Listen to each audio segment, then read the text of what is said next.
Good evening. This is Eswatini TV News Bulletin at 8, read to you by myself alongside Zamanzi Manza. First up, here's a look at our top stories.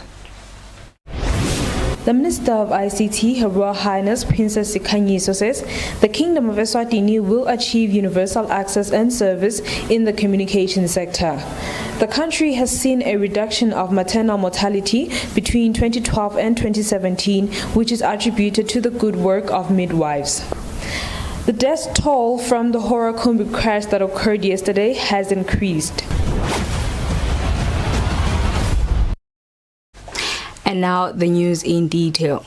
Her Royal Highness Princess Sikhanyiso says the Kingdom of Eswatini will achieve universal access and service in the communication sector. Speaking through the Principal Secretary in the Ministry, Maxwell Masuku, during the handover of information, communication and technology equipment at the High School for the Deaf, Her Royal Highness says this will be successfully achieved through the collaboration of different stakeholders.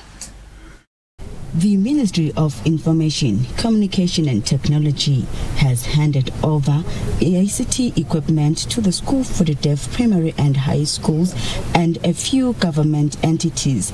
The equipment was sourced with Universal Access and Service funds under the Eswatini Communication Commission. The Universal Access and Service Fund commenced a few years back in accordance with the commitment of making sure that the information, communication and technology sector becomes the pillar in the country's economic growth. The Commission has handed over laptops, tablets, boards, Wi-Fi to schools and many government entities already.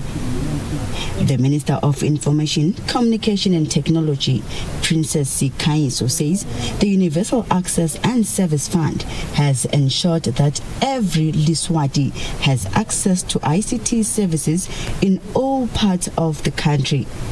The minister was represented by the Principal Secretary in the Ministry of Information, Communication and Technology, Maxwell Masuku. This, ladies and gentlemen, is an indication that when we pass laws as a country, we bind ourselves to ensure that the obligations entrusted upon us by those laws are fulfilled. Today we are here to fulfill the obligations of universal service as envisaged in the Electronic Communications Act.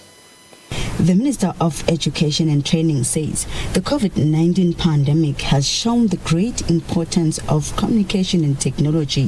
Hence, the project by the Eswatini Communication Commission under the Ministry of Information and Technology complements that. Broadly speaking, the support the Ministry is receiving today can be categorized in two, namely support to ICT as a subject and ICT support for learners with special needs. This donation will ensure that both teachers and learners have the skills and resources needed to teach and learn digitally.